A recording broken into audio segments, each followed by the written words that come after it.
The traditional beadwork of the Red River Métis has been etched into a 1-ounce coin of pure silver, debuting here at the Royal Canadian Mint in Manitoba. The new coin, featuring the centuries-old art form, is a proud expression of Métis heritage and culture. It's the latest coin in the Mint's Generation series, which tells the story of the Red River Métis through the intricate beadwork patterns of Manitoba Métis artist and master beader Janine Crouchy. You know, our story as the Métis people is all in that coin. Crouchy says she was thrilled to find out she was selected to design the coin. Crouchy says the floral engraving highlights the journey and struggles of her people and the hardships they have had to overcome. A fire in the center of the coin speaks to a period of repression and loss, while a classic Red River Métis prairie rose sits above the fire, symbolizing survival and cultural resurgence. The infinity symbol represents the Métis Nation's eternal and unbreakable spirit, says Crouchy. Adding the coin also contains elements of the Michif language. This is written in Michif, in here, and that was the translation was done by Verna de Montenay, and that is "Believe in yourself, believe in Métis, Red River." Sharing stories of Canada and its people through coins is an important mission for the Royal Canadian Mint. Carlos Barcena, with the Royal Canadian Mint, says the coin was designed to act as a miniature piece of art that can also serve as an educational resource. Federal Minister Dan Vandel was at the coin's unveiling ceremony on Tuesday and says Crouchy did a remarkable job telling the Métis story in her coin design. The traditional symbols and the beadwork speak to us of the pride, the passion and the struggle of generations of Métis. And this coin itself becomes part of telling that story to not only our people, but to all of Canada and the world. Only 5,000 of the silver coins will be minted.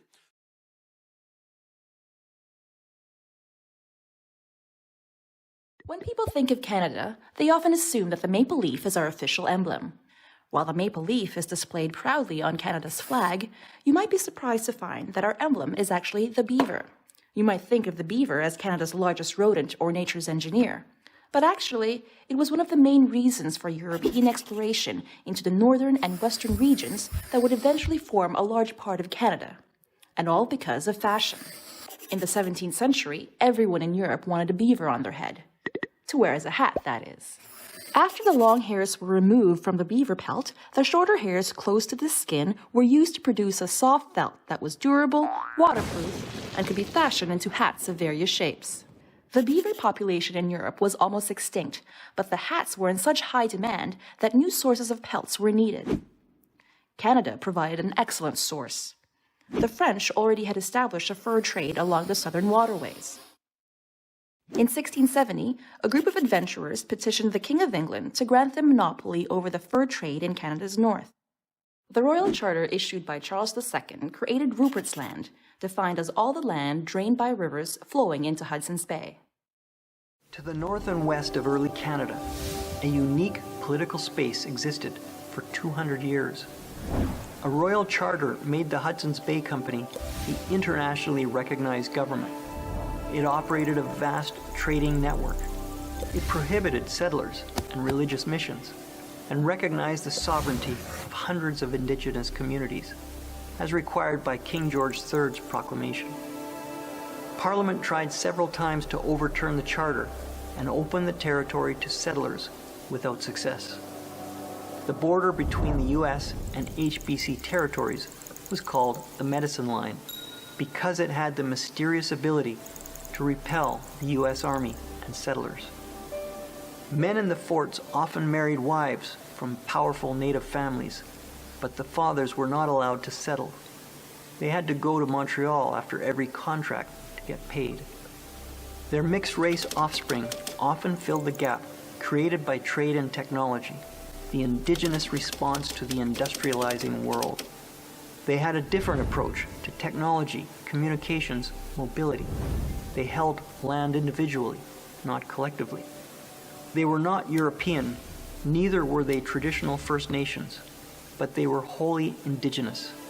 They emerged from within traditional Aboriginal communities, existing alongside them. This was not about race. There were many traditional First Nations communities with mixed ancestry. This was a new culture and identity, less based around hunting and gathering, more around the industrializing world. They had many names like bois brûlé, mulatto, mixed blood, half-breed, Michif, Métis. Some called themselves Otpemisiwak, those that rule themselves. When Canada took control of the Northwest, it inherited three indigenous realities: the traditional communities of Inuit in the north, Indians in the south, and Métis who developed alongside them. Métis are people who arose post-contact, but before control by Canada. Louis Riel had wanted the Hudson's Bay Company to continue governing pending proper negotiations, but Canada took control first. The heavy-handed takeover provoked such resistance that Canada reached out to Britain for troops. Colonial Secretary Granville refused, saying concessions should be made to the half-breeds. The place where Métis identity advanced the most was in the Red River Colony. Here the processes that were active across the country resulted in ethnogenesis, the formation of an identifiable people, the Métis Nation. The same processes that created the Métis in the Red River also acted on the West Coast. The beginnings of a Métis identity developed around the trading posts throughout Columbia Territory, but especially around its hub, Fort Vancouver. An important marker of a new people is a new language.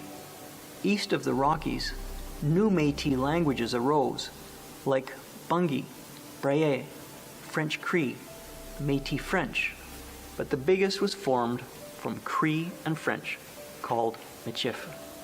West of the Rockies, Chinook, French, Nuchanuth, English and other native languages, including from the prairies, formed Chinook jargon, centered around Fort Vancouver. Chinook jargon as a fully formed language was first noticed among the children in Fort Vancouver.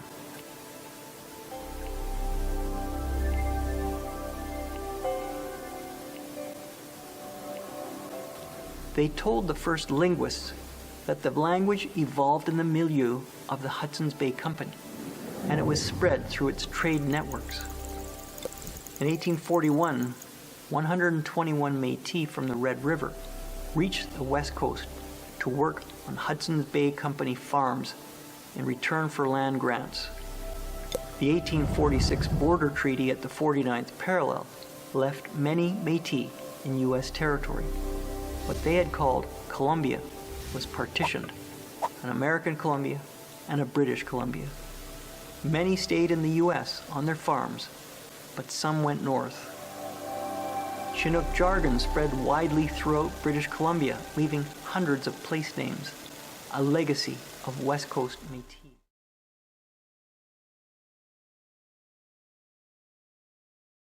After your term with one of the companies, or perhaps if you lived with your parents or such, you might live in a tent very similar to one of these two. However, if you went on a few more years, you might be fortunate enough to build a cabin and build a stove inside of it, and you could live in a cabin like these. These tents actually, they don't typically move. You would build these and have them settled because you don't have a lot of room in your canoe. Most of what you want is for the shipment and for trade goods, so you find a good place like this location, settle there, and they are movable, but you keep them here as long as possible. If you do need them, you might, we have a Red River cart just around the corner here, and you might carry it on the Red River cart. The tents built here, there would be some canvas or different kind of cottons. This one in particular is canvas, but is historically accurate, and it has that furnace hole on the top. Now you might build some out of an animal skin. Most of the animal skin would be used for teepees or such like that. The teepees were more for the native people who lived in the area. The infinity sign in the symbol is actually just, it is the native people and the European coming together forever in unity. So that's why it's the Métis symbol. All right, so as far as food goes, there was some bannock or flour that was shipped over from the Europeans, and that would be a very nice treat. It's made just from flour and different, you might throw some berries in there. Most of what you would get for food, if not game, would just be from wild berries or different herbs that you find around. As far as potatoes or any kind of those vegetables, those would be grown in the area, but those were grown more so by the territory or by the forts here. So the last fort actually has a larger garden area, and during the hot times, if there was anybody here, they would have the entire field gardened out and have vegetables that way. I'm cooking some bannock here. That is one of the treats that you might find in the area. That's a Scottish recipe, but very popular down in this area. What's in it? In it is flour, baking powder, and water with a little bit of salt and a little bit of sugar. And typically you would make it with lard or animal fat, but we just use oil. I'm just gonna dump the oil here. Where the England wanted the beavers. All right. And this is what the fur trade was, the beaver that they were after, because they would bring that back.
Ladies and gentlemen, that was a Red River Jig, along with a second change.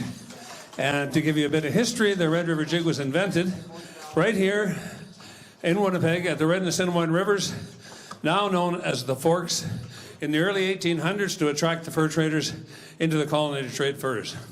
These fur traders used to go whipping down the river with their dog sleds laden with furs, and they wouldn't stop at the Metis colony.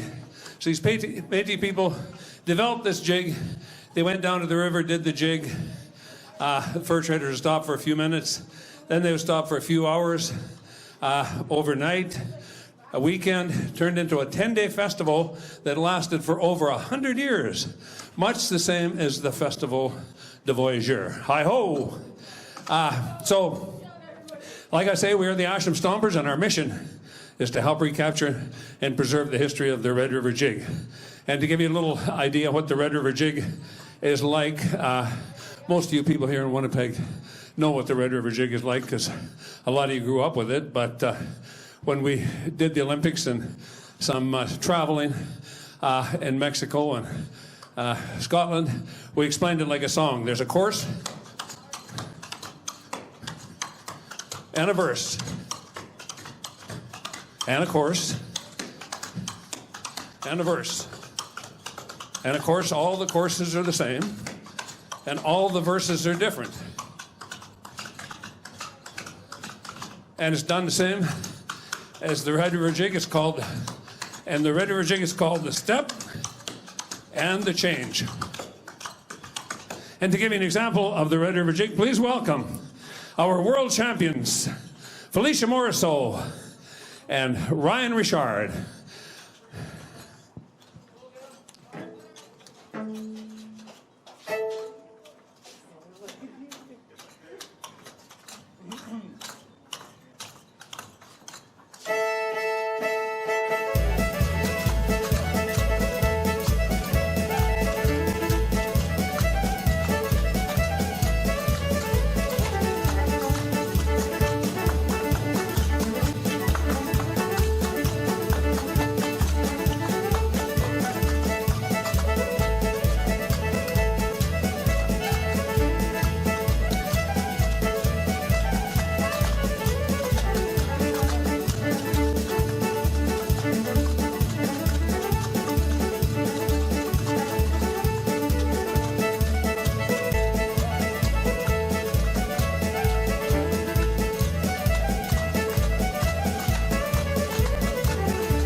Thank you, Ryan Richard and Felicia Morisseau.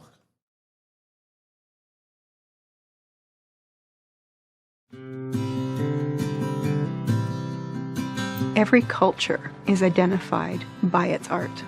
What it is that makes it unique, what identifies the artwork as Métis, that's really important.